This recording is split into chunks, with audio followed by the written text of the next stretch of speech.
So, from Paris to Rio, making sustainable businesses work in time of deregulation. 10 years after the Paris Agreement, businesses face a fragmented landscape where sustainability frameworks are multiplying and diverging.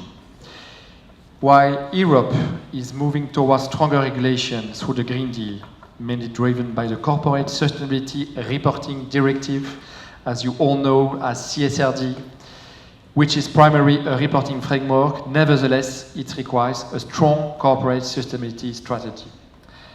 Brazil is navigating its own path, we heard that this morning, balancing environmental protection, social inclusion, and economic growth.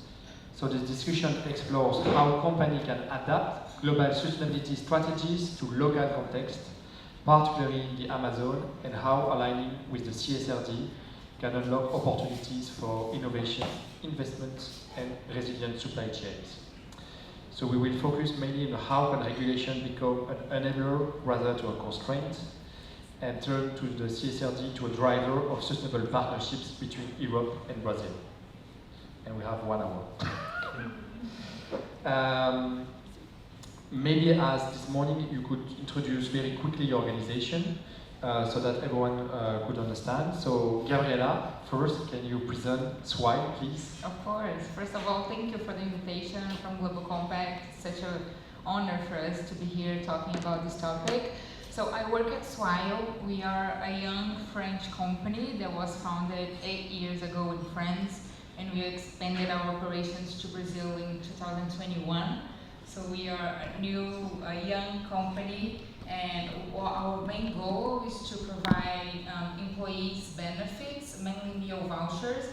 So we were born and found with this really strong social foundation that's really to make employees' life easier, provide an intuitive platform that employees can have access to their meal vouchers, and we also have a physical card where we enable that to happen. Thank you. So, same question for you, Sue.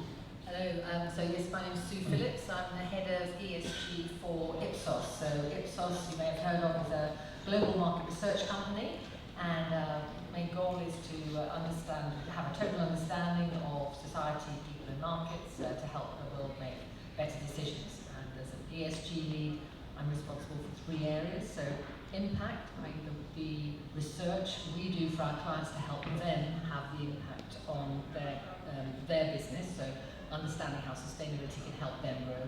Inform, which is all about the information we have, what we give to the public. Then the third area is of ESG strategy. We should adapt the title so you're from Paris to you're through London because you are coming from London. I spend a lot of time in Paris. Fernando. Yes, hi, good afternoon. My name is Fernando Medina. I am the environmental manager of EDF Power Solutions in Brazil. Not sure if everybody heard, but EDF is a French company that works with energy, mainly with all the areas of related to electricity, from generation, transmission, distribution. So the company is present in the 5 of the continents, and in Brazil we are here for more than 20 years now. We are mainly working with generation, wind, PV, gas, but hydro, but also transmission projects. And the country is key for the strategy of the company abroad, and that's what we are trying to do, and to increase growth and development in the country. Thank you, Fernando. And Isabel? So, hello, good afternoon, everybody. I'm also really glad to be here with you. So, I'm in charge of environment at Vinci. So, Vinci is a very, very large company, known mainly for construction. However, it's only one of our activity. The second one is concession business. So, what we do is that we operate mobility infrastructures, so airport, highways. Specifically, we have 8 airports here in Brazil, for instance. And energy services, so we are a contractor for you guys, sometimes a competitor as well. So these are the three key activities of a group. It's 285,000 of people in 120 countries. So I'm based in the headquarters in Paris, and just Brazil is probably within the top 15 countries. Thank you to all of you. I will ask you the same question. I hope you won't give the same answers. The title of this panel suggests a paradox: regulation and deregulation coexisting. How does your businesses navigate this new reality in its sustainability strategy? So let's start with you, Gabriela. Perfect, thank you. So sharing a little bit of our context, like where Swile stand, we are mainly regulated by social programs here in Brazil. One of them is called PACHI, which is the Workers' Food Program. We also have some regulations under, including underrepresented people in our workforce, working on mental health. So that's where we are mainly regulated. This year especially, we became a payment institution. So that means we started to be regulated by the central bank as well, which led us to a different level of responsibility and compliance with the regulations. And this is, being a young company, this whole scenario, in this whole context, give us an ability that we already born with mainly of those regulations. So we learned how we could adapt, how we could develop our strategy based on this scenario that we were current at. And one thing on this that it's interesting to be in the side of talking about Brazil. In the previous panel, we talked about French companies, being Brazil, risks and opportunity, and being the side in Brazil and being a Brazilian-French company. We've seen different regulatory speeds between both countries. So especially in Europe, when we are talking about climate, we face a more advanced regulation in France regarding this topic. And we've also noticed some back and forward with CSRD, for example. But what really drives our strategy at Swile, our sustainability strategy, are mainly our stakeholder expectations. So that kind of gives us a competitive advantage when we talk about our sustainability strategy. And when I talk stakeholders, I will give you like a picture of our clients' expectation on this topic, which is we started to track in 2024 the amount of requests from clients we received into our sustainability journey. And from 2024 and 2025, this number increased 110%. So that represents us that this request coming from clients, mainly our big clients, and in the opposite way we were talking about supply engagement, that's how our clients, they engage their suppliers. So we've seen this number increase a lot in the past years. So that's one of the one of the main things that we drive our strategy, that we develop our priorities, and we develop our strategy for until 2025, which is this year, focusing on 3 main pillars that give us this ability to not only rely on this back and forward of regulations, but really build a solid base based on the stakeholder expectations on this. And an interesting thing is that also being a Brazilian-French company, we took some opportunity from that, because once we started receiving those questions from clients, we started to ask ourselves, like, what is the environmental impact of our solution? We are digital, we have a card, so what is the at first it wasn't really obvious for us, but then we started to develop our whole strategy based on these questions that France did back in the days. And when we saw this increase in Brazil, when those questions were getting with more like frequency for us, we already have a journey, we already have a strategy and a progress on this front. So that was really key for us once we are not in the high emission sector here in Brazil. So I would say that on this regulation, deregulation, as we've seen this push back and forward for regulation, we've seen the stakeholder expectations remaining constant or increasing sometimes, as we've seen in our experience working in our sector. So that's where we rely on our strategy, and that makes us an ability to rely less on regulation and keep and maintain our solid strategy based on those expectations? Thank you. What about Sue? Yes, I know you didn't want the same answer, but there are going to be some similarities as we are service companies. But Ipsos is slightly larger in that we operate in 95 countries, about 20,000 employees, and obviously some of those markets are regulated and some of those markets are not regulated. But as a French company, we completed the CSRD last year, and it's interesting, we're also SBTI committed as well. But a little story, we came, so we do everything centrally, so we organise it centrally and we get the measurements obviously on greenhouse gases, etc., from all the local markets. But I was in Brazil in our office in Sao Paulo last week, and the way we're doing our sort of net zero is we're looking at our top 20 emitting markets and focusing on reducing them, like our short-term targets of 2030. Brazil is not one of our top 20 emitting markets. But I came to Brazil and talked with the team about what they were actually doing, and they've already engaged in a supplier strategy, which we're only just starting globally.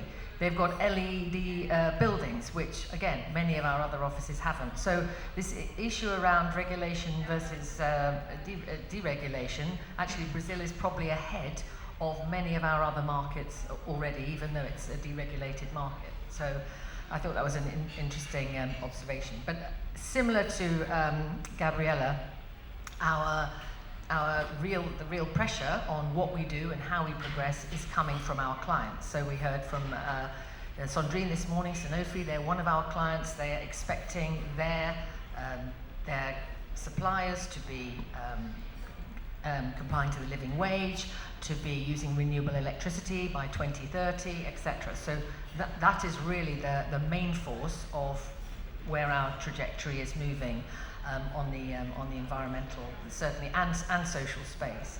And then thirdly, we know that this is an area where all companies are continuing to commit and make progress. And we know that over half of companies globally, from the research recently we've done with our Reputation Council, so they are chief communications officers, 56% of them say that companies are materially changing what they're doing as a result of their ESG commitments. That figure in Brazil is actually 86%. So it's a much, much higher percentage. So therefore, the commitment is there from your clients, and you have no choice but to continue it. So it's really from morality to materiality, I think. What about you, Fernando? Yes, I think that in Europe or in France we have a really well-developed and established framework. So whenever we are developing a project or our activities here in the country, we face documents, guidance, procedures that we need to comply based on what is the commitments and the regulation from Europe. However, we understand that we need to somehow tropicalize what we receive and put it into the Brazilian reality. In terms of sustainability, last May or April, we have started a new structure in the company, so now we have our own sustainability team, just to keep the work going according to the reality that we have in the country. So this was really modification on our strategy by not only receiving the guidance from Paris and really implement it by ourselves. Another issue that I think it's important to highlight is that whenever we are talking with our colleagues from other countries, that EDF also has activities developed, we understand that Brazil presents a really well-structured framework in terms of environmental legislation that puts us in a different position for developing the activities here, meaning that we don't need to implement a lot of different things because our framework already covers most of them. However, we understand that the market, investors and clients, they also demand it for us, especially in the energy sector, when we have our own financing schemes, mainly by BNDES in Brazil, that has lower requirements in terms of sustainability and environmental and social requirements. So by that we see that our activities must increase the bar for accounting, for reporting and monitoring the activities for transparency reasons. And we can do it in parallel and somehow overlapping with the European regulation. Thank you. And so how does Vinci navigate to this paradox? Well, first of all, we don't like this paradox when it's a lack of visibility. So definitely what we need is visibility. And what we don't need is when the rules of the games are changing in the middle of a game. So I just take one example, but it's a French one. But on circularity in our building and construction sector, we used to come up with some economic model to embed much more recyclable content, which is not always easy from a market acceptability point of view, etc., etc. And then France came up with the enlarged responsibility of a producer, another way to tax the waste. Okay, so we said, okay, let's forget about what we were doing. Now we are in a new set of regulation. We made it work. And then 5 years after, more or less, it's again redebated at the French level to say, was it a good idea or not? And this time I have the tendency to say, well, stop it. It's okay, we changed already our point of view, but now we just need visibility and don't change always the rules of the game. However, having said that, we based all our environmental ambitions on science. Not on regulation, definitely. And why is that? Is that because 6 years ago, when we decided to go on to announce a commitment to reduce our emissions in carbon and then embed biodiversity, circularity, and water management, it was because we made just the assessment that regulation were not enough and our clients were not demanding us enough things. And we are not only depending on public clients, but part of our activities are depending on public clients. And then we said, okay, solutions are in our hands, so it's up to us to take a proactive approach and to come and set our own targets, our own trajectory. And to do that, again, I said it's based on science. It means that, we looked at Science-Based Target Initiative for carbon commitment, but also on biodiversity at Act for Nature International, for instance, which is initially a French initiative, but we bring together some authorities, but also NGOs to challenge us on our own biodiversity actions and trajectory. So that's what we've been doing. So I would say, well, we need visibility, we need flexibility, and it was said this morning in the way to implement some regulation, but however, we know also how to look at the market, science, and go and be pioneer, as I think that's part of what we have to do as companies here on Earth. Thank you. Back to you, Gabriela. You already started to address my question before, but Swile is operating across different markets. So how do you ensure consistency in ESG practices while adapting to very diverse cultural and regulatory context? Yeah, this is a great question, and there is something that our global sustainability director usually tells us, is that for a CSR strategy to work, it must be like a bag of tea.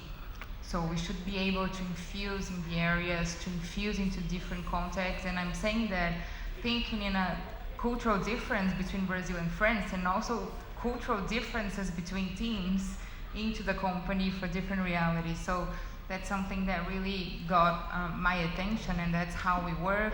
Another thing she usually tells is that we should understand the teams and countries' limitations and opportunities so that we can position CSR as a partner in the journey and not an opposite force that is going to compete the energy, that's going to compete the resources and etc.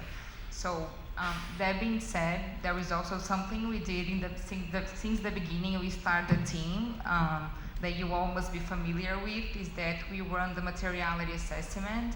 And once we run the materiality assessment, we listen to Brazilian customers, to French customers, to Brazilian employees, to French employees.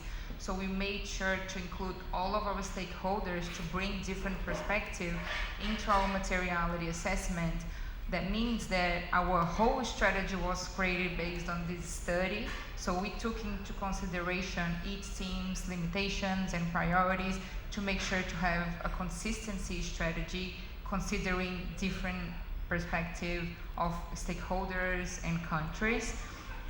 And there is also some examples I can bring of global projects that we try to adapt, to our local reality. Here, for example, we all talk a lot about supplier engagement program, how we engage our suppliers into CSR, into ESG, to understand the maturity level. So we started a program to engage our suppliers in those topics, and we came up with a completely different scenario, and also talking about response rate and quality of the answers that took our attention. For instance, when we were in our suppliers in Brazil, only 18% of the ones that replied were able to report the Scope 3 emissions. So we come to a reality that our supplier is not aware, that's not a priority, they're not working with that, and we kept that information. And also during our onboarding sessions, for instance, when we ask the new hires, even we talk about young generations that every time even more want companies to have a purpose, companies to talk about flexibility. When we ask about what SDGs are, we have an average of 10 to 15% maximum that know what it is. So I'm talking here on really specifics about this ESG context, not if I asked about what diversity, equity, and inclusion is, all of them will know, which is a different reality.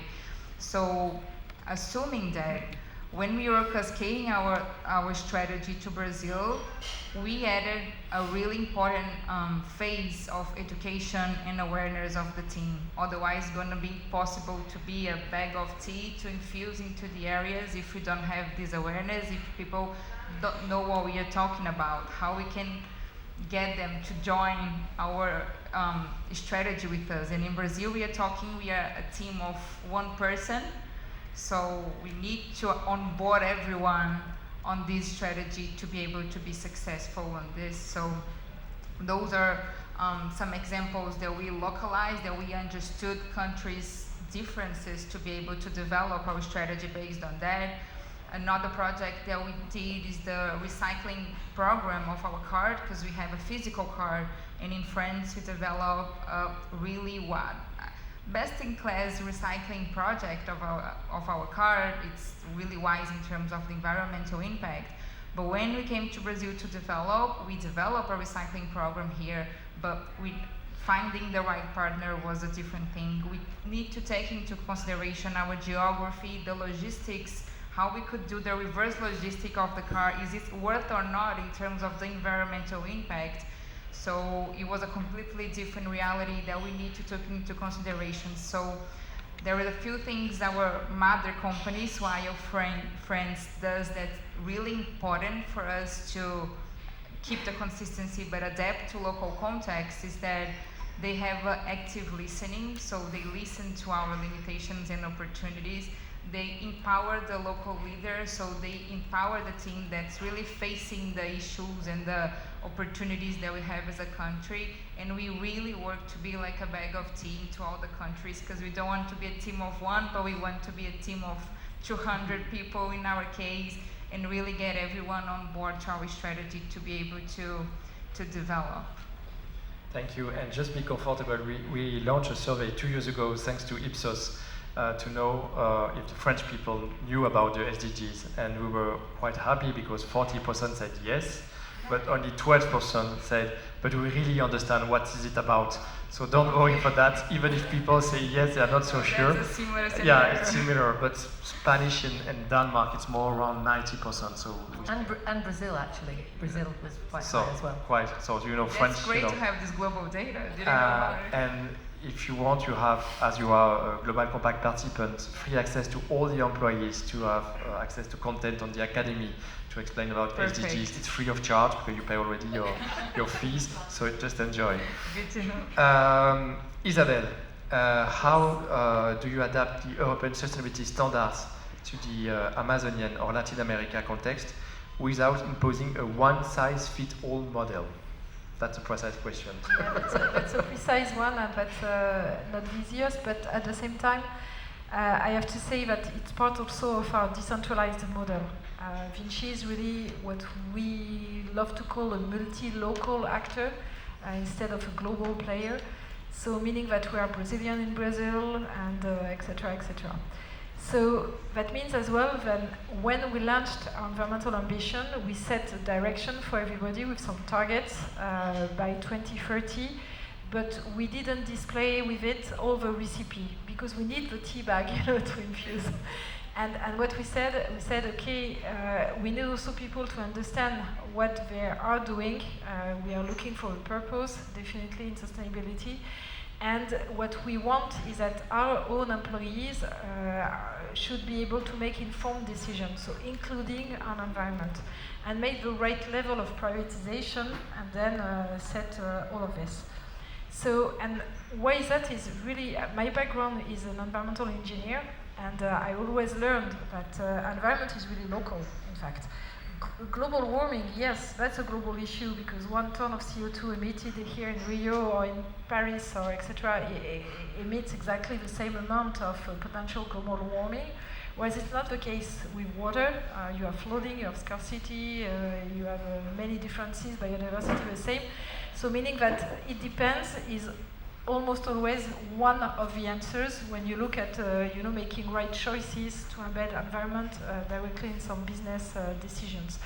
So that's part of our model. So now that's great to say what we need is to make sure that our people on the field in the different activities, in the different geographies are taking the right level of priorities. Does not mean that everybody has to address everything, yes, but we have time for that. So, for instance, in Cali and Bogota in Colombia, biodiversity makes a lot of sense, whereas circularity a bit less. Okay, doesn't care. We could start with this. In Brazil, it's quite obvious electrification, and my neighbor is here to work on that. The market is there, is leading us to electrification of usage and then installation of renewable energy. So, okay, that's part of what we do as a priority for the business. That's not the only one. And indeed, that's the way we want to live with purpose and really embed environmental issues, I would say, within the daily operations. So another way that we took is definitely to set up some challenges, internal challenges, and to say, well, it's up to you in Brazil again, or in Germany, etc., to look at your priorities, what is your regulation looking at, how to define the tricky issues, and then suggest some solutions. And by doing that, we had one of the first, the first airport which is operating without any waste into landfill and without any wastewater release in Brazil, which is Salvador Bahia. And we let the team, suggest things, activities, solutions, and they were able to implement that. So that's really great to do it in a really bottom-up approach.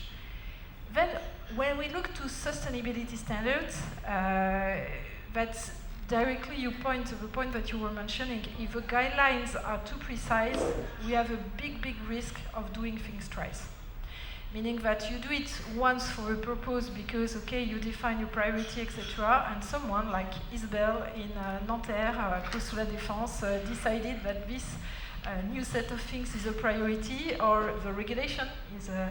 And then, yeah, there's a big risk of doing things twice. even sometimes more than that. So that's definitely the challenge in which we are trying to struggle. And I don't have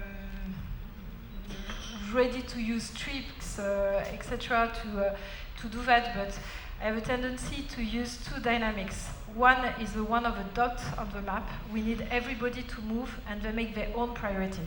So sometimes it's like, okay, we just sort waste in office because, okay, that's what's accessible to our employees, etc.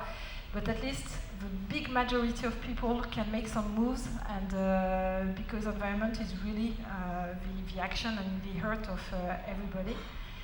And secondly, you choose some battles, and then you implement more with depth these kind of actions. Like for instance, low carbon concrete. We made some experimentation in France, but then now we are developing and deploying these kind of initiatives, setting a strong target, which is 90% of the concrete we are implementing should be low carbon concrete, and this is going to be mandatory for everybody by 2030. But guys, you have a time, you have more or less 10 years to make yourself,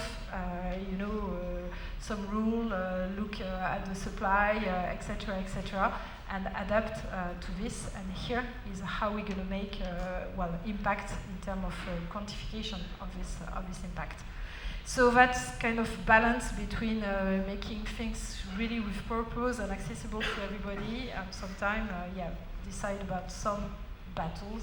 That's why I'm calling them here. So balance between what you want and what your colleagues want on the ground. Yeah. I will give the mic to your colleague on your right, Fernando, and you already almost addressed this point. So, as the sustainability framework in Europe is highly demanding, how does your company implement it in Brazil? So maybe you can develop. And as far as I know from my experience as a former EDF employee, as I told you, your company demonstrates a strong commitment to sustainability. So is it possible for you as a subsidiary to apply the same ambition regarding the Brazilian context? Yes. I will try to start answering from the last part of the question. So I think that there's a huge pressure for everybody that works with energy to discuss about CO2 emissions. The issue is that maybe we know that the electricity matrix in Brazil is quite different from the ones that we have in other countries. So we already have a huge participation of renewable sources in the matrix. So the efforts related to that is different than the ones that we see in other countries. So most of the times when we discuss our presence in the energy sector in Brazil, it's challenging to apply the same guidelines, because maybe right now we need to stress about transmission project development just to connect the renewable generation in the northeast part of the country to the consumer center in the southeast, or even to create more demand for energy consumption in other parts, or to foster this creation of demand through, I don't know, maybe hydrogen projects, BESS, the battery storage systems, or even data centers that could balance better generation and consumption. So I think that it's impossible to discuss sustainability in the energy sector without discussing CO2 emission. And it's important to have in mind that Brazil is a different case compared to other parts of the world. And I think that in terms of sustainability as a whole, as I said, we need to have specific guidelines to adapt our projects and also to adapt our reporting, because despite being in Brazil with different regulation, with different guidance for the project development, when a project arrives in the pipeline, we need to keep reporting them according to the European guidelines. So in a way, if the control system is not established, we need to create something to monitor that. And I think that compared to what is under discussion in Europe, and was mentioned by many of my colleagues here, is related to the supply chain. I think that whenever we are discussing this in mainly energy projects with our local partners, we are trying to create something new in the country, because this is not something that has been raised by other competitors or other players in the country. So when we are discussing with national companies or national partners, we have some problems making them aware of the importance of discussing and taking this into consideration in the business.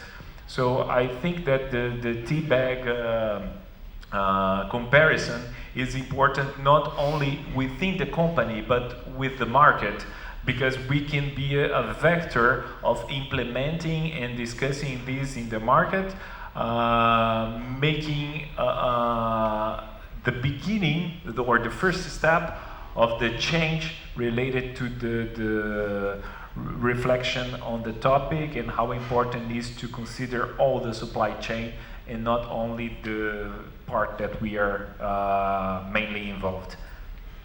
Okay, what's in your picture, but I will ask later. I can say a No, few it's okay. sentences. No, it's funny because Karine de Boissezon, the head of sustainability from EDF, just sent a message on WhatsApp about what's happened in COP, so I wanted to send a picture of you here to be transparent. So it's your time. So you will tell us if people prefer tea bag or coffee, because we should have a real discussion about tea or coffee, especially here in Brazil. But so you are the one having many surveys, reports about many different topics. And so it would be interesting not to give us a keynote, because I'm sure you have many data to share, but to share a little bit about sustainability and perception, about three different scope: cultural difference, expectation of clients, and the awareness around the SDGs. Okay. Yes, I love the tea bag metaphor. And when you think about the cultural difference, I have this lovely report here, which we did a couple of years ago, which is ESG, the cultural context. And so, you know, you mentioned it, dropping a global framework into different cultures is like saying, well, yes, you need the tea bag, but you need Darjeeling here, and you need Earl Grey there, and you need Assam tea there. So it's a different flavour of tea bag. And one of the main dimensions. So we identified a number of cultural dimensions that will impact your ESG implementation, and one of them was the relationship with nature. And the cultures, so there are two dimensions in terms of relationship with nature. Do you coexist with nature, or are you trying to conquest nature? And conquer nature. So many Western developed cultures have a common history of having conquered nature to drive their earlier progress, whether it's through frontiers or taming wildernesses, or even different cultures and lifestyle. So they've had this history of conquest, and therefore when they come to look at addressing what has gone wrong, they will say, well, we caused the problem, so we now have to come and fix it. So that would be the approach of cultures who take a more conquest approach. Whereas those who, and they tend to be more Western, those who take a more coexistent approach, many of the affiliative, even tribal cultures, view nature with some reverence. They respect it. Nature is bountiful. It's a bestowal of goodness and richness, and there's a belief of an interconnectedness with nature. And so those cultures, when they are addressed with a challenge or a problem, will tend to look more to the nature to create the solution with the nature, rather than in opposition to it to try and fix it. And I think that's for Brazil, for example, it's not about, because there is obviously a tension within Brazil, because you've got very much the traditional culture of the coexistence with nature, but now also the Western development models that where nature is, if you like, is a resource to be spent. So there is a tension there. So it's not necessarily about importing a framework of ethics about rebalancing towards but it is more towards rebalancing towards the indigenous way of the wisdom and what nature was expecting. So I think that's the interesting point around the culture. The second area that we have done a lot of work on is basically your clients and the different audiences you have. So we know that on ESG the key stakeholders, often investors and shareholders, they will always continue to look to ESG because they know that companies will not be sustainable if they do not implement some of those sustainability initiatives, whether it's water retention, whether it's water stewardship, or protecting the environment, biodiversity, etc. So that remains. However, other stakeholders we learn about have got a bigger role to play. So we've done some work recently with chief sustainability officers looking at the CSO-CMO partnership. So while a lot of people, the sustainability audience are concerned about their own targets and their own goals and their own ambitions, actually they also want to bring value to the business from their initiatives rather than it just being a compliance activity. So how do you bring value? So many of our clients are manufacturing companies, so people like Danone, L'Oreal, well-known French companies, and they want to make sure that they bring value not just in terms of money, but to their brand. And so I was thinking of one really good example of an organisation. There are many examples of organisations who've done this well, but a few years ago, Unilever were very heavily criticised for over-emphasis on purpose and over-emphasis on making sure they were more sustainable at the expense of being profitable. And there was a line from one of the investors who said, "There is no purpose in mayonnaise." And so therefore there was a lot of retrenchment actually in Unilever from some ESG initiatives. But what Unilever then went and did was actually created a campaign called Taste Not Waste, which was all about reduction of waste in food, because if you put mayonnaise on some food that's in the fridge and it's going bad, then actually you can reduce your food waste. And that food waste initiative went across a number of communities to try and help them reduce their waste. So that's where the sustainability officer can work very closely with the marketing officer to help them achieve their goals, which are much higher up the food chain, if you like, but then to bring them down to the reality of driving value for the business. So that's the CSOs. We also know employee engagement. We've done some work recently with CCOs, Chief Communications Officers, who say 81% of Chief Communications Officers say that ESG is critical to employee engagement. So another key stakeholder there for whom it's very important. And of course, consumers. So what do consumers say? We have seen the interest and engagement in environment actually decreasing over the last year, as have actions around doing things for the environment. However, when you ask people the question, whether do you agree with this statement, the world will, we are heading for environmental disaster unless we change our habits.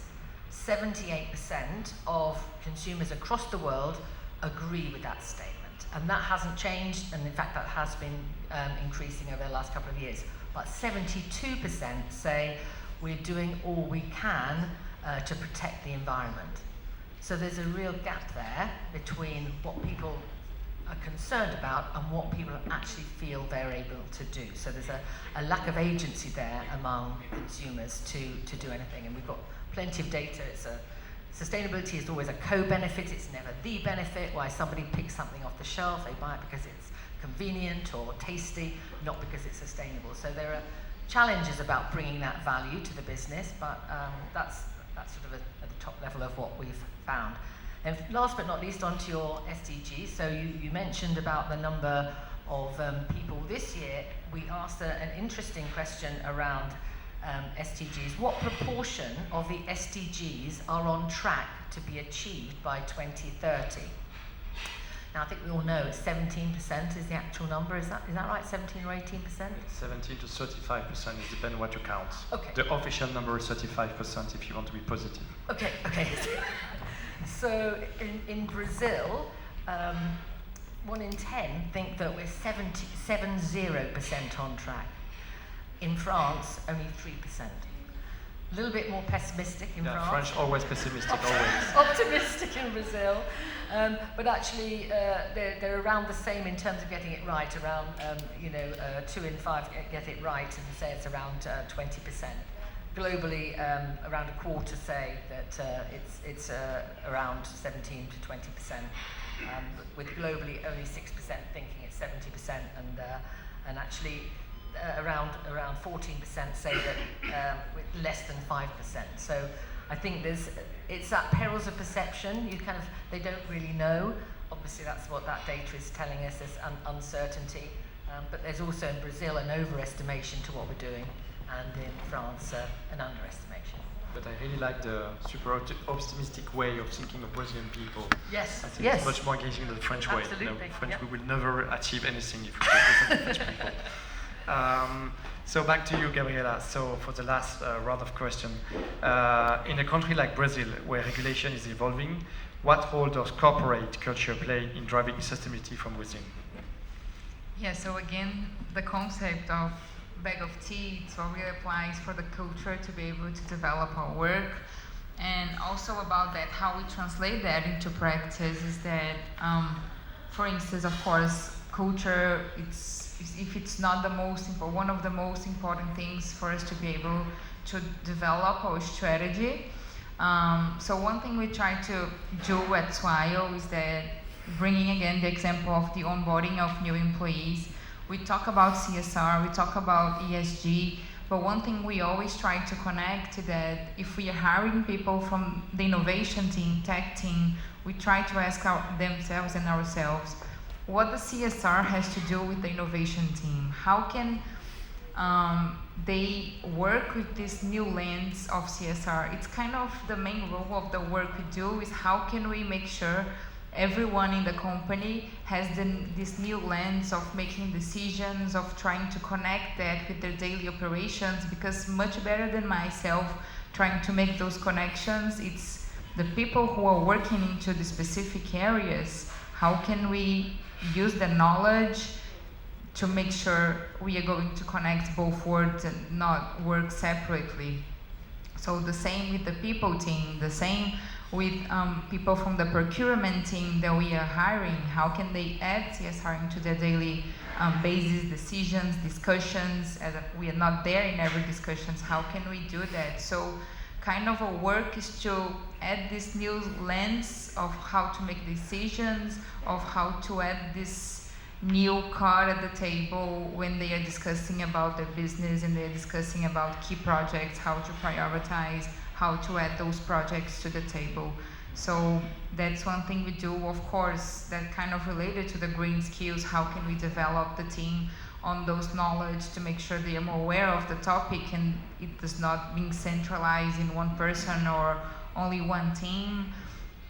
At Swile, we created a project which calls the ambassadors, and there is a really nice case about it because we are in the final stage of to get the B Corp certification. Don't know if you're all aware of this, but it's been a long process for us. We are in the final stage, and then to be able to get this far, we are not certified yet, but to be able to get this far, we create the B team that we call the champions of each area that were responsible to go through the questionnaire, make sure we were making the right adaptations and improvements of each area processes to make sure now we are ready to go to the questionnaire and answer the questions and make all the improvements that we have to do in our process to get certified. So this is an example of how we add the culture in our sustainability strategy and create this team of ambassadors that could support us move forward with this. And don't want to be repetitive, but the last questions I talk a lot on this is that we don't want to be a team of one person, we want to be a team of 200, and that's all about culture and it's about how we embed this topic into our current strategy. And I remember you talking like before earlier, how we can make this part of the business. We don't want to make opposite forces, we want that to be a key success factor for our business in the end of the day. Thank you. And the day you will be B Corp, don't quit the compact because, you know. Don't what? Don't quit the compact the day you will be B Corp. Isabelle, back to you. As you said, I say in French way, Vinci, but you say in a more glamorous way, Vinci, has major infrastructure operation in Brazil and worldwide. And we did not really mention the CSRD at this point. So I would like to hear about that from your perspective. Could you tell us if the CSRD has any impact on your operation at the local level? Yes, so indeed, no, but and you asked a previous question on reporting standards, on sustainability standard, and I answered mainly on sustainability, but not really on standards, and that's exactly that. When it comes to reporting, it's always one of the difficulty of all what we do, because looking for purpose, taking action individually and collectively, that's one part of what I do, and I think you do as well in your companies. It's a lot of animation, sensitization, training, etc., to put the right tools in the hand of our employees to make the moves and the actions. When it comes to reporting, it's never fully, fell. And then what we're already trying to do with Vinci, or Vinci, the Italian way, it's indeed to switch from the wording from reporting to monitoring. And we say what we want is really to monitor our performance. What we want is monitor the progress of the actions that we are taking, and then it leads to a reduction of our CO2 emissions, for instance. So that's already a journey in which we are. And then CSRD came into the game. And the key difficulty is that CSRD was made a lot by European-centric people, and there's a lot of specific guidelines, instruction, Q&A, the question and answers, etc., which are really European-based. So if I take just some examples, like the waste, for instance, in taxonomy, to be aligned, for instance, for certain sector of activities is based on some regulations. First, the definition of waste is the European definition, and then the level of the recycled content of the materials, again, is based on other European regulations. So it's absolutely not easy to transpose it outside of Europe. If I take even the building sector, for instance, it's based on a European regulation which has been implemented in national regulation, but only by European countries. So meaning that building eligibility or alignment, I cannot achieve that unless I take some own interpretation. What does it mean in Brazil and in the other countries in the world? So definitely, there's a lot of points missing, in fact, in the way the regulation of the CSRD, specifically taxonomy, but not only, is detailed. It's really, really detailed in such a high level of details that in the end, it's not applicable for some part of the world. So, when we said that, we have to stay pragmatic, really, and to come back to what we want to do is to monitor our performance. So we had a role to play, at corporate level, which was to make choices. And sometimes to say, okay, this KPI, we're going to comply with regulation, but through ratio. And I'm not going to ask my entity to report on it. Okay? but this, okay, it makes sense, it's part of our actions, this is a way to measure really what we are doing, so here we're going to ask for the entities to report on that. But we have to really acknowledge these choices, make them really strong, because for me it's part of the game, you know, of implementing such a difficult standard with so many level of details that indeed we have to own the choices of making some pragmatic choices and the way to implement. And yes, for some countries and some specific things, it means that we have two standards to follow. One is for only corporate reporting. If I come back to the building, for instance, we have to take into account in the scope 3 calculation, so the usage of the building, we have to count the usage over a certain number of years. It's 50 years in France, it's 30 years in the UK, it's not defined in Brazil. So, okay, meaning that we are a French company, we made the choices to say, well, the group rule will be to follow France regulation, but then for your client, you have to follow another standard. So yes, so we try to limit, you know, this number of cases where indeed the teams on the ground have to do the job twice because of that. And then I want to remind all of you that for a large company like us, CSRD is not a first time. So meaning that we already were used to publish environmental and social information in our annual report. Already we've been audited for this information. So yes, that's also part of what we have to remind ourselves, that it's not really a game changer for large groups like us. It is for some suppliers, for smaller companies, etc., but not really for a group like us, again. So short answer is not easy. It's not easy, but with pragmatism, we are keyword making, yeah, it's definitely a keyword, and that means that to be able to anticipate that, we need to work harder. So I pushed, and my team, just two figures. We used to have less than one person in environment to write the environmental report, so the environmental part of the annual report. It's 4 persons now. Okay, so, and it's due to many things, but one is linked to CSRD. But because we wanted to make the choice to indeed make sure that we understand in a good level of detail the different texts, to be able to make the choices, and then to not divert the business unit, I would say, from the goal, which is the main goal, to take action, definitely. That's what we need to avoid. You know, if we are all moving to only doing reporting, we'll not change the world. But we need indeed the entities to focus on taking actions instead of only accounting for the progresses. Thank you, Isabel. Fernando, so we heard from Sue that Brazilian people are optimistic. So let's talk about opportunities, if you want. In your view, what are the main opportunities for energy companies to turn compliance into a competitive advantage, particularly in markets like Brazil? Well, not sure I can be very optimistic. At least I tried. Yeah.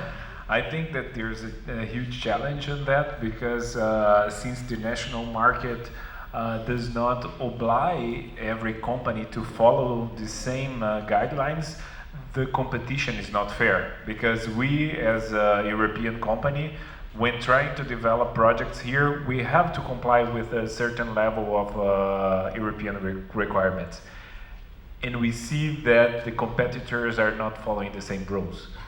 So in the end, we need to find optimization rooms in other topics of the project in order to cover the need for implementation of actions related to sustainability and other ESG points that we want to cover in the project.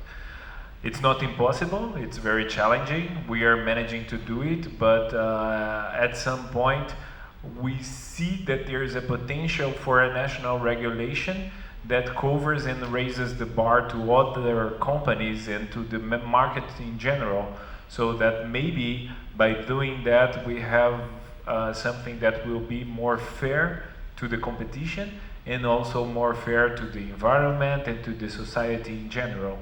So I think that we are on the way. I hope that with COP now, even if we don't have a positive or a really changing outcome of the convention, we see that there's a lot of topics related to sustainability being discussed nationally. So maybe we can have a change on that. It's not going to be fast, but it can get faster than without the convention this year in Brazil. So maybe a bit of optimism, but not as much as you expected. Not as much as I would expect. And maybe less, because I will give the floor to Sue for one last question. Sue, I would like to hear you about the greenwashing. I'm not so sure everyone is aware of greenwashing, so maybe you could give a definition and also share with us some data about that, because this is maybe or not, and you will tell us, a new trend for sustainability. Yes. You may have heard of the term greenwashing, where and it started off actually from an investment point of view, where many of the investors were talking about how green their programs were, and they weren't. And so they were overinflating the level of greenness in them. And what happened after that was something called green hushing. So you're kind of, if you speak about it, nobody trusts you, so therefore you pull back and you green hush. So you may be doing some things, but you're not actually talking about them. So that's the greenwashing versus green hushing definitions, if you like. So doing some green initiatives, but just staying silent. And so again, this work that we did recently with the chief communications officers, who really, over the last 2 years, have had the ear of the CEO because of the challenge of various governments actually pushing very strongly against ESG and diversity and inclusion. And so what were they saying? So this research was done about 3 or 4 months ago.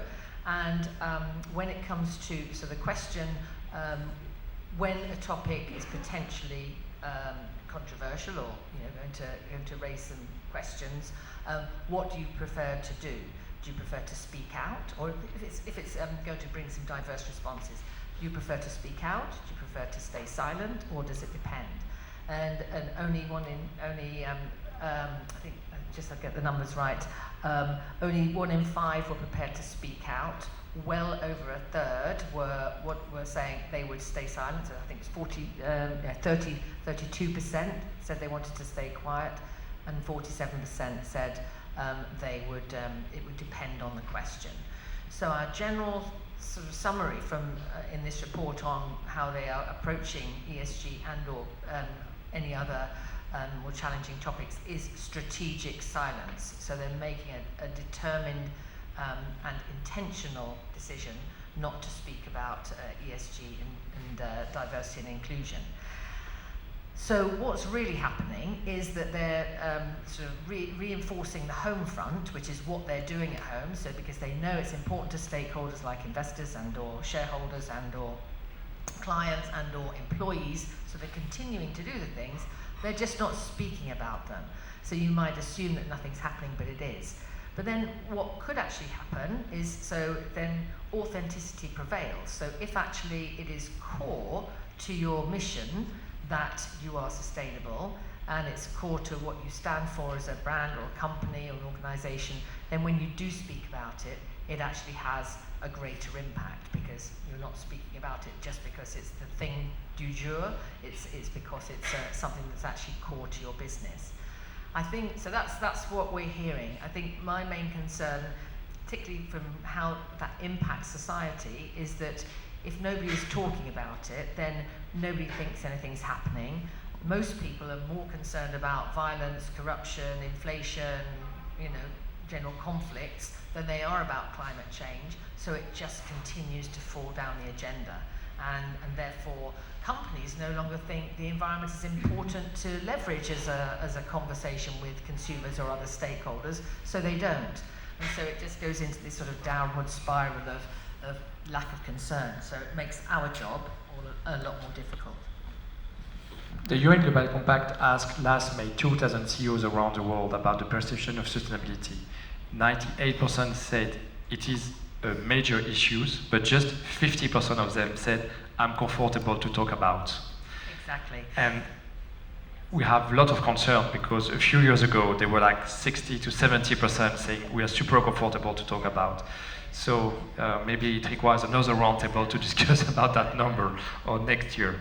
Thank you so much. Before taking some questions from the audience, I would like to ask you in one word, what would be your key message for the COP30? So Sue, as you have the mic, what in one word? One word, 2 words. I just speak out. Speak out, because people do not know what's happening, and they need to speak out. Speak out. Gabriela. Hard in one word, but I would say action. I would say just a key message for big companies to challenge our suppliers in their expectation and the journey on CSR and be key business partner. That happened because the clients requested us questions and positioned themselves more than an obligation to check in, to do a yes or no questions if you have those or that certification. They position themselves as a partner in our journey that really support us, advantage our strategy. So I would say in the business sector, position as a partner, act on that to support all the supply chain companies to evolve on their strategy. So 2 words, action and partnerships. Fernando. I would say persistence, because I think that even if we have like a great advance or a great result with COP this year, I think that it's an eternal task that we need to have on our daily activities, and we need to carry out throughout our lives, taking care about the climate and the consequences of our acts. So I would say that we need to be really persistent on that goal. Thank you. Isabel. I'm going to say renewal, because we need Brazil. I put a lot of hope in this COP30. I think we are at a moment of time where we are switching from do less harm to do more good. And that's exactly what we are trying to do, and that could help bridge the gap between social and environment at the same time. So thanks to the bioeconomy vision of this country, etc., I think a lot of hope is providing for this kind of renewal of the agreement. I think you are the first one using the word hope for the whole day about the COP. Yeah, I hesitated and I didn't put hope as my first word, but indeed it was behind. So you are not so French, you are optimistic. So yes, definitely. We have some time for some questions, and you already have one? Yeah. Okay. I think this question Introduce yourself. Yeah, sorry. Yeah. I'm Melis Pinto from the UN Global Compact Network France. I'm the head of strategic events and engagement. And I prepared the panel with some of the panelists. I know a bit more that has been said. Fernando, you mentioned that sometimes clients or partners are not receptive to sustainability in the project. I know that integrating sustainability at every stage of a project has a cost that your competitors do not bear or do not face. Do you sometimes have to compromise to give up on certain aspects, or do you prefer to withdraw from the project? You want to and answer? that maybe applies to you, Isabel, I don't know. Yeah, you want to answer right now, or you want more questions? Okay, just answer. You seem to be... I think that it's very common that we drop projects because of these topics. We normally do like a screening at the beginning, and if we see that there's a really challenging point that we understand that we lose competitiveness, or we will not find a solution to adapt the project and make it align with our strategy, we drop it. So it's not a problem for the company because we think that Brazil is a huge country, we have a lot of opportunities, and if this project is not going to be aligned, we will find another one soon. Isabelle, you want to answer? Yeah, you have the same answer. Selectivity is part of our keywords in terms of development, and we have this ability to make some choices. I mean, the market is good in terms of development, specifically in the energy sector. So indeed, in most cases, when we drop a project, it's not only because of environment or only about local community, but it's a kind of signal, you know, could be a low signal that something is not really the right conditions to make a good project. So after a few years, you know, of tracking that and trying to find some good examples of where did we say no to a project for bad environmental condition, we find more that indeed if you cannot engage the right level of dialogue on climate, for instance, with a client, usually it's because you cannot engage the right level of dialogue at all. So and usually it's a signal that it's not for us. Thank you. So one question behind you, Maëlys. Thank you. I'm Anna Cristina from Michelin, and a public affairs person. My question is for the company as well. It's a complementary what Miley said. And I was wondering to know about not only on Brazil, but on a global perspective. What do you see from a shareholder point of view if they think that this type of regulation affects the cost so hard that he will or she will not be able to be attractive for your company? So, who want to start to answer that question? Isabelle? I think that's something definitely we pay attention to, so we try to speak to them quite regularly to anticipate all of that. And what is particularly difficult in terms of visibility this year is that we have some backlash, but we have also some activists within our shareholders. So we have to find the right balance, you know, to still do what we are doing, sometimes tell a bit less about that, but then still deliver. However, we strongly believe about the 360 performance, that everything goes together, and that profitability, social and environmental performance goes together. Otherwise, we are something which is going wrong in our companies. So that's the balance that we are trying to keep. So if really one choice would lead only to environment without profitability, well, okay, that's also not a good choice, and that we need to reshape our priority. Yeah, for us, we're a slightly different organisation. We're obviously a service organisation, so we're not a major emitter, but on the other hand, we do have a carbon footprint and we do have sustainability commitments. I think pragmatism is where our CEO, and certainly in conversation with the thinking about the shareholders, wants to make sure that we are doing what our clients are expecting us to do, because if we don't have clients and we're not meeting their needs, even at the basic level of renewable electricity or reduction in carbon emissions, if we miss those, then we won't have clients. So it's very pragmatic. So we do what we need to do in order to sustain our business, but it will then be above and beyond would cost too much. So I think let's be sensible about what will impact our business growth, and then take it and then make those decisions based on that.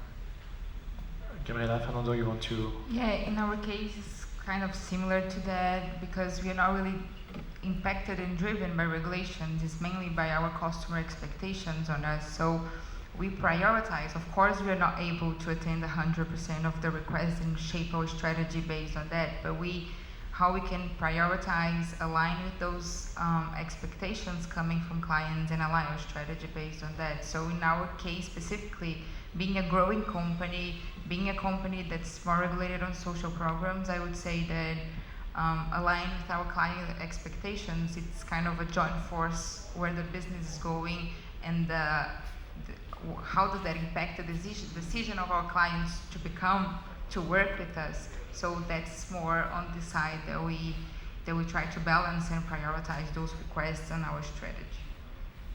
Fernando, you want to add something? And I think that there's a lot of companies and investors that are aligned with this more responsible initiative. So despite the challenge on the competition, I think that there's room for development following these guidelines. And we have been associated with partners that has the same goals or the same ambitions, especially now funds, financial funds, that also have this responsibility for developing projects. So they search for companies that are aligned with that need to follow certain guidelines or certain regulation, that for sure will be a partner that fulfills some boxes of the due diligence and the compliance assessment from their side.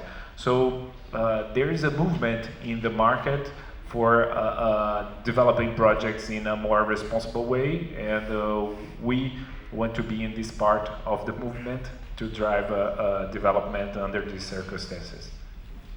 We have time for one or two more questions, if you want. Yes.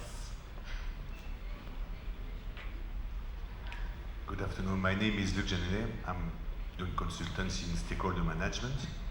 I have a question regarding the company organization, regarding the ESG topic.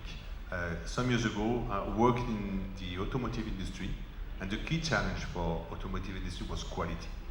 And as company get matured, get maturity on quality topics, either on product and either on process, the quality organization was reduced, and quality became a business as usual within the organization.